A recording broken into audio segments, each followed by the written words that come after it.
بسم اللہ الرحمن الرحیم اسٹوڈنٹس، السلام علیکم۔ ہمارا آج کا موضوع ہے سیکنڈ ایئر کا پہلا سبق، مناقب عمر بن عبدالعزیز۔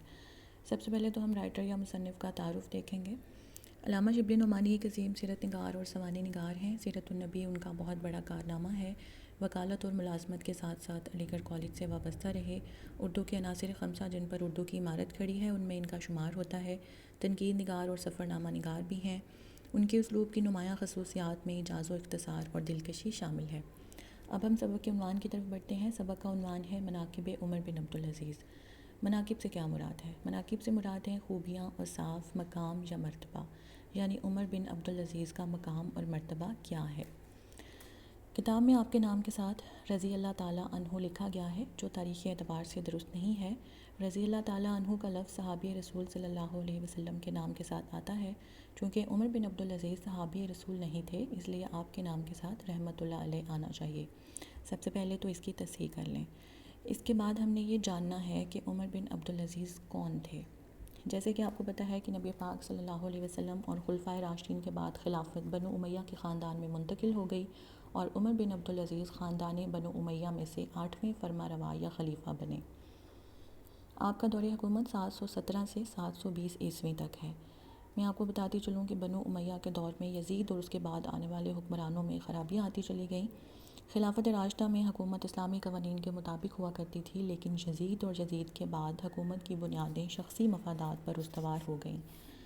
آنے والے خلفاء نے قرآن اور سنت کے بجائے ذاتی اقتدار اور ذاتی خواہشات کو مقدم جانا۔ جب حکومتوں کی بنیادیں قرآن و سنت کے بجائے اور عدل و انصاف کے بجائے نفس کی حرص و ہوا اور اپنے مفادات پر مبنی ہوں تو اس قوم میں بگاڑ لازمی پیدا ہو جاتا ہے۔ نبی پاک صلی اللہ علیہ وسلم کی ایک حدیث مبارکہ ہے کہ 3 آدمیوں کی دعا رد نہیں ہوتی: روزہ دار کی دعا افطار کے وقت، عدل و انصاف کرنے والے حکمران کی دعا اور مظلوم کی دعا۔ یعنی جس قوم کا حکمران عدل و انصاف سے کام نہیں لیتا، وہ قوم لازماً تباہ و برباد ہو جاتی ہے۔ فرانسس بیکن نے ایک بار کہا تھا، "If we do not maintain justice, justice will not maintain us." کچھ ایسا ہی حال بنو امیہ کے دور اقتدار میں ہوا۔ عدل و انصاف کی کمی کی وجہ سے برائیوں اور خرابیوں نے جڑ پکڑ لی۔ عمر بن عبدالعزیز جب آئے تو انہوں نے ان تمام برائیوں کی بے خونی کی اور اپنے 2.5 سے پونے 3 سالہ دور حکومت میں مثالی حکومت قائم کی۔ حکمران دیانتدار ہو، نیکوکار ہو تو لامحالہ اس کا اثر قوم اور ملک پر بھی پڑتا ہے۔ اس لیے ہم عمر بن عبدالعزیز کے دور حکومت کو بنو امیہ کا سنہرا دور کہہ سکتے ہیں۔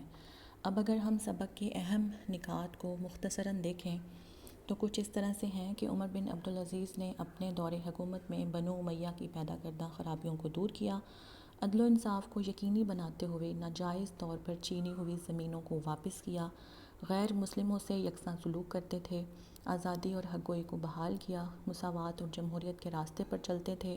ان کا طرز زندگی بہت سادہ اور فقیرانہ تھا، یہاں تک کہ وفات کے وقت ان کے پاس محض 17 دینار تھے۔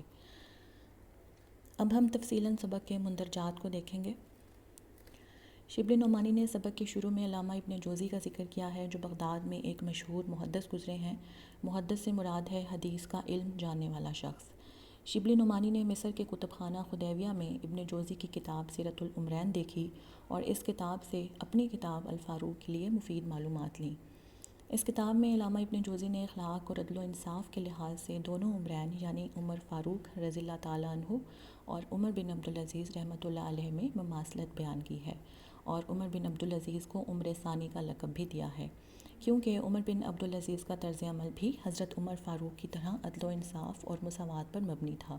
اس لیے انہوں نے سابق خلیفہ ولید بن عبد الملک کے بیٹے عباس سے ناجائز طور پر چھینی گئی زمینوں کی حقداروں کو واپسی یقینی بنائی اور سلاطین بنو امیہ کی ناجائز اور ظلم پر مبنی کارروائیوں کو مٹا دیا۔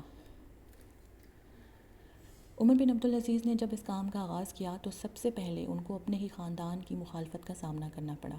یہ بات ہم پہلے پڑھ چکے ہیں کہ بنو امیہ کے حکمرانوں نے عوام سے زمینیں چھین کر اپنے خاندان میں تقسیم کر دی تھیں، اور ایسا کرنے کا مقصد اپنے خاندان کو طاقتور اور بااثر بنانا تھا تاکہ عوام ان کی غلط اقدامات پر نکتہ چینی نہ کر سکیں اور حکمران سیاہ و سفید کے مالک بن جائیں۔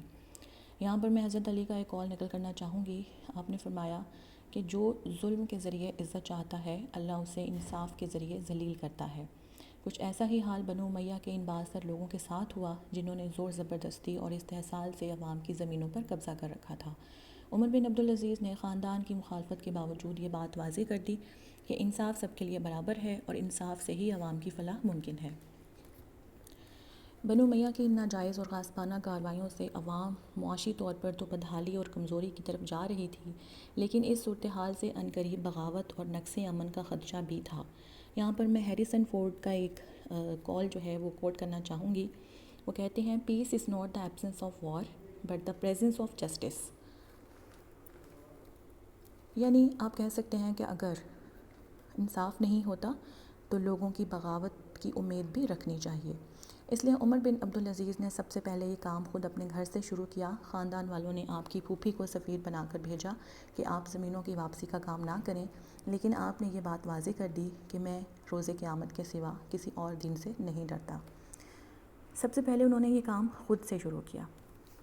حالانکہ وہ خلیفہ تھے اور کوئی ان کی جواب طلبی نہیں کر سکتا تھا، لیکن انہوں نے عدل و انصاف کو یقینی بناتے ہوئے حق کے راستے پر اپنے سفر کو جاری رکھا اور تمام مخالفتوں کو بالائے طاق رکھ دیا۔ یہاں تک کہ عمر بن عبدالعزیز نے خود اپنے بارے میں کہا کہ میں بھی اگر کوئی غلطی کروں تو مجھے بھی روک دیا جائے۔ اپنی زمینوں کے اس معاملے پر انہوں نے مذہبی علماء سے مشورہ کیا، جنہوں نے دب کر اور گول مول جواب دیا۔